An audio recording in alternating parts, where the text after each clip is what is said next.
सावी मराठीमध्ये मी सावी तुमचं खूप खूप मनापासून स्वागत करते. आज मी तुम्हाला तांदळाचे मसाला पापड बनवून दाखवणार आहे. हे मसाला पापड करायला खूप सोपे आहे. तळल्यानंतर 4 पट फुलतात आणि खायलाही तितकेच खमंग खुसखुशीत लागतात.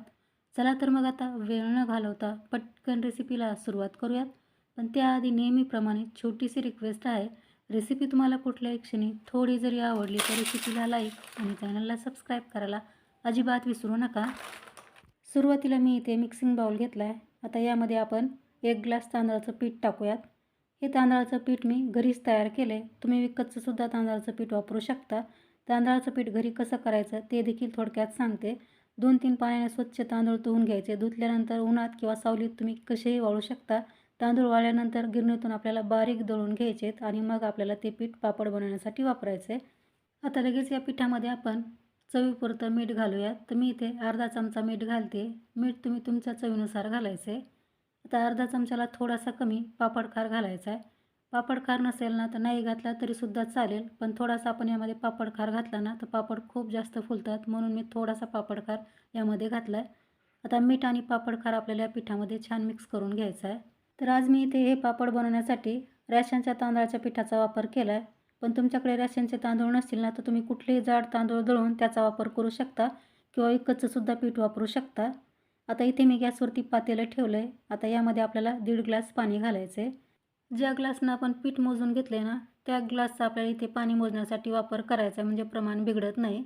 आता गॅस चालू करून पाण्याला मस्त खळखळून उकळी काढून घ्यायची आहे. तर तुम्ही पाहू शकता पाण्याला छान उकळी आली. अशी उकळी आल्यानंतरच आपल्याला गॅस बंद करायचा आहे आणि लगेच हे उकळतं पाणी आपल्याला या पिठामध्ये टाकून घ्यायचं आहे. पण पाणी एकदम न टाकता पहा 2 बॅचमध्ये घालायचे, म्हणजे या पिठाच्या गाठी होणार नाहीत. सुरुवातीला घातलेलं पाणी आपल्याला चमच्याने छान मिक्स करून घ्यायचं आहे. तर मैत्रिणींनो, आजची रेसिपी नेहमीप्रमाणे खूप सोपी आणि झटपट होणारी आहे. तर व्हिडिओ कुठेही स्किप न करता अगदी शेवटपर्यंत पहा. तर राहिलेलं पाणीसुद्धा आपण आता यामध्ये टाकून घेतलं आहे. आता आपण याला छान मिक्स करून घेऊयात. इथे मला तुम्हाला एक महत्त्वाचं सांगायचं आहे. हे पीठ मिक्स करण्यासाठी पहा शक्यतो मोठ्याच भांड्याचा वापर करा आणि मोठ्या चमच्याचा सुद्धा वापर करा, म्हणजे आपल्याला पीठ यामध्ये पटकन मिक्स करता येईल. माझं भांडं थोडं छोटं झालं आहे आणि इथे मी चमचासुद्धा छोटा वापरला आहे. पण तुम्ही असं करू नका. मोठं भांडं आणि मोठा चमचा वापरा, म्हणजे पटकन आपल्याला यामध्ये पीठ मिक्स करता येईल. आता हे पीठ मी छान मिक्स करून घेते आणि मगच तुम्हाला भेटते. तुम्ही इथे पाहू शकता पीठ मी छान मिक्स करून घेतले. पीठ आपलं छान पांढरं शुभ्र आणि मऊ लोण्यासारखं तयार झालेलं आहे. अशाच प्रकारे पीठ आपल्याला गरम पाण्यामध्ये म्हणजेच उकळत्या पाण्यामध्ये भिजवून घ्यायचे. आता आपलं पीठ छान मिक्स झालं आहे. आता चमचा बाहेर काढून यावरती आपल्याला 10 मिनिटासाठी झाकण ठेवायचे, म्हणजे याला छान अशी वाफ येईल. 10 मिनिटे झालेली आहेत. झाकण काढूया. तर तुम्ही पाहू शकता पीठ आपलं छान असं वाफलेलं आहे पहा. पीठ अजूनही खूप गरम आहे. तर यामध्ये आपल्याला हात न घालता चमच्याने हे पीठ अशा प्रकारे मोकळं करून घ्यायचे किंवा या भांड्यातून काढून घ्यायचे. आता एक ताट घ्यायचे आणि ताटामध्ये आपल्याला हे पीठ टाकायचे, कारण आता या पिठाला आपल्याला छान असं मळून घ्यायचं. जितकं चांगलं तुम्ही पिठाला मळून घ्याल ना तेवढेच पापड तुमचे परफेक्ट होतील. आता पीठ खूप गरम आहे म्हणून काय करायचं, स्मॅशर घ्यायचं आणि अशा प्रकारे पिठाला मॅश करत राहायचं, म्हणजे यामध्ये आपल्याला गाठी असतील तर त्याही मोडून घेता येतात आणि पीठही आपलं छान मळलं जातं. मला तर या पद्धतीनं पीठ मळायला खूप आवडतं, म्हणजे आपले हातही भाजत नाहीत आणि पीठही छान आपलं मळून होतं. तर 1 ते 2 मिनिटे मी स्मॅशरनं पीठ छान मळून घेतले. आता आपण स्मॅशर बाहेर काढून याला चांगलं हाताने मळून घ्यायचे. जितकं पिठाला तुम्ही छान मळून घ्याल ना पीठ तुमचं तितकंच मऊ तयार होईल आणि पापड छान होतील. तर तुम्ही पाहू शकता पिठाला मी छान असं मळून घेतले. आता आपल्याला याचे रोल तयार करायचे आहेत. समपिठाचे गोळे काढून आपल्याला अशा प्रकारे हातावरती याचे रोल तयार करायचे आहेत. हे रोल तयार करत असताना पहा पीठ हाताला थोडंसं चिकटू शकतं, कारण तांदळाचं पीठ थोडंसं चिकट असतं म्हणून. तर अशा वेळेला काय करायचं, हाताला थोडंसं पाणी लावून घ्यायचं. खूप जास्त लावायचं नाही, फक्त हात आपल्याला ओला करायचा आणि रोल तयार करून घ्यायचे. पण मी इथे पाण्याचा अजिबात वापर केला नाही पहा. तुम्हाला वाटत असेल तरच तुम्ही पाण्यामध्ये हात बुडवा आणि अशा प्रकारे रोल तयार करून घ्या. तर इथे मी 4ही रोल तयार करून घेतलेत. आता तयार रोल आपल्याला वाफवून घ्यायचे आहेत. त्यासाठी इथे मी गॅसवरती अगोदरच पाणी गरम करायला ठेवलं होतं. पाणी छान गरम झाल्यानंतर त्यावरती आपल्याला अशा प्रकारे चाळणी ठेवायची.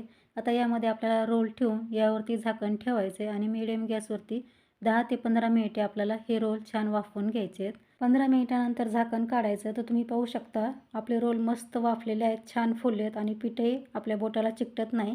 पण आतपर्यंत हे रोल वाफलेत की नाही ते आपण चेक करायचं. एखादी टूथपिक घ्यायची, अशा प्रकारे रोलमध्ये टाकायची.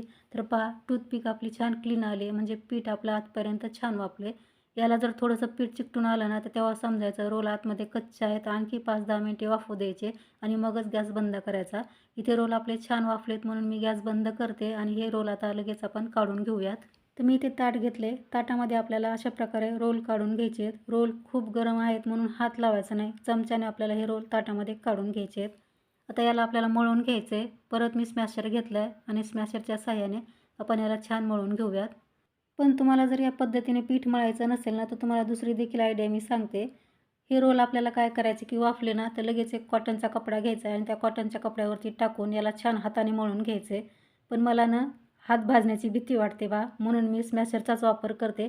कारण हेच मला बेस्ट वाटतं म्हणून. पण तुम्हाला जर ती पद्धत सोपी वाटली ना तर तुम्ही कॉटनच्या कपड्यावरती सुद्धा ओल्या कपड्यावरती हे पीठ टाकून मळून घेऊ शकता. आता आपण याला 2-3 मिनिटे छान मळून घेऊयात. 2-3 मिनिटे पिठाला मी छान असं मळून घेतलं आहे. मस्त लोण्यासारखंच आपलं हे पीठ तयार झालेलं आहे एकदम मऊ.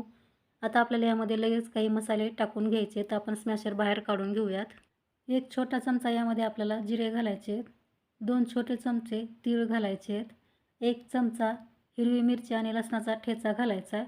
3 हिरव्या मिरच्या आणि 5-6 लसण पाकळ्या मी मिक्सरला पाणी न घालता जाडसर वाटून घेतल्यात. आता भरपूर सारी आपल्याला यामध्ये कोथिंबीर घालायची आहे. कोथिंबीर छान बारीक चिरून घ्यायची आहे. आता हे सर्व आपल्याला या पिठामध्ये मिक्स करून घ्यायचं आहे.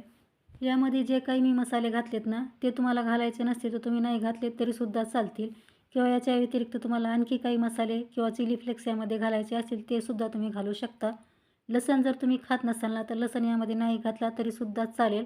पण लसण यामध्ये घातल्यामुळे पहा पापडला खूप छान अशी चव येते म्हणून मी यामध्ये लसण घातलं आहे.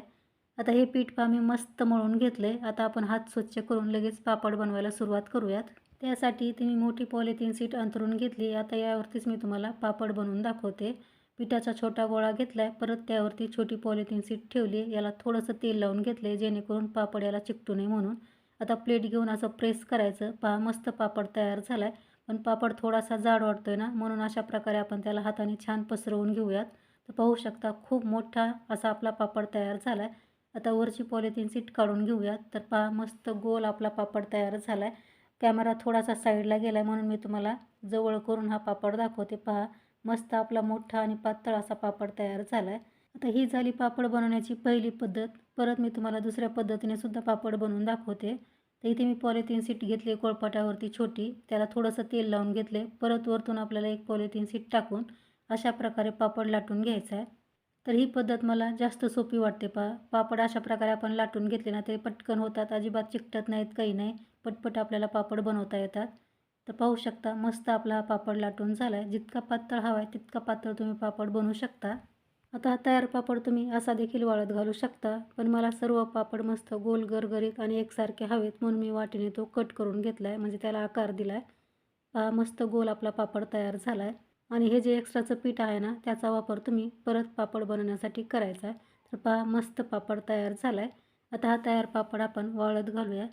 त्यासाठी इथे मी पॉलिथिन शीट अगोदरच अंथरून घेतली. त्याला तेल लावायची गरज नाही. असाच आपल्याला हा पापड यावरती टाकून घ्यायचा आहे.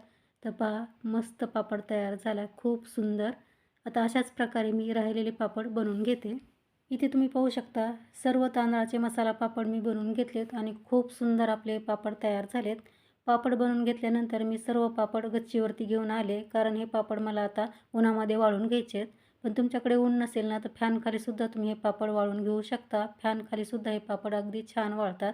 आता हे पापड वाळल्यानंतरच मी तुम्हाला भेटते. इथे तुम्ही पाहू शकता 2 दिवस मी कडकडीत उन्हामध्ये हे तांदळाचे मसाला पापड वाळून घेतलेत आणि खूप सुंदर आपले इथे तांदळाचे पापड तयार झालेत. एकदम सुरेख. पाहू शकता छान पांढरे शुभ्र झालेत आणि खूप जास्त पातळ आपले हे पापड तयार झालेत. माझा हात देखील या पापडमधून तुम्हाला दिसत असेल. पहा एकदम सुंदर आणि वाळल्यानंतर पापड पहा कुठेही चिरले नाहीत किंवा फाटले नाहीत. पीठ आपण छान शिजवून घेतलं ना तर पापड पहा बिलकुल चिरत नाहीत. परफेक्ट तुमचे गोल असे पापड तयार होतील. आता मी तुम्हाला जो आपण सुरुवातीला पापड बनवला होता ना हाताने तो सुद्धा दाखवते. पहा हा सुद्धा पापड खूप छान तयार झाला आहे. मस्त मोठा आणि एकदम पातळ. तर तुम्हाला कुठल्या पद्धतीने पापड बनवायला आवडतील ना त्या पद्धतीने तुम्ही हे पापड तयार करून घेऊ शकता. आता तयार पापड तुम्ही हवाबंद डब्यामध्ये वर्षभर स्टोअर करून ठेवू शकता. खराब होत नाहीत. पहा छान होतात, छान राहतात. आता हे पापड मी तुम्हाला तळूनसुद्धा दाखवते. त्यासाठी इथे मी तेल अगोदरच गरम करायला ठेवलं होतं. तेल आपल्याला छान कडकडीत गरम होऊ द्यायचं आहे आणि पापड सोडल्यानंतर फ्लेम लगेच कमी करायची. तुम्ही पाहू शकता पापड तळल्यानंतर 4 पटीने फुललेला आहे. मैत्रिणींनो, खूप मेहनतीने ही रेसिपी बनवली आहे. तुम्हाला आवडली ना तर लाईक, शेअर करा. चॅनलवरती नवीन असाल तर चॅनलला सबस्क्राईब करायला सुद्धा विसरू नका. ही रेसिपी तुम्ही कुठल्या गावातून किंवा कुठल्या शहरातून पाहताय हे सुद्धा मला कमेंट्समध्ये सांगत जा. म्हणजे मला कळेल की माझी रेसिपी कुठपर्यंत पोहोचली आहे. तर या पद्धतीने तुम्ही तांदळाचे मसाला पापड ट्राय करून पहा. आवडल्यास लाईक, शेअर करा. तर लवकरच भेटू आता आणखी एका अशा छानशा रेसिपीसह. तोपर्यंत मस्त खा आणि हेल्दी राहा. धन्यवाद.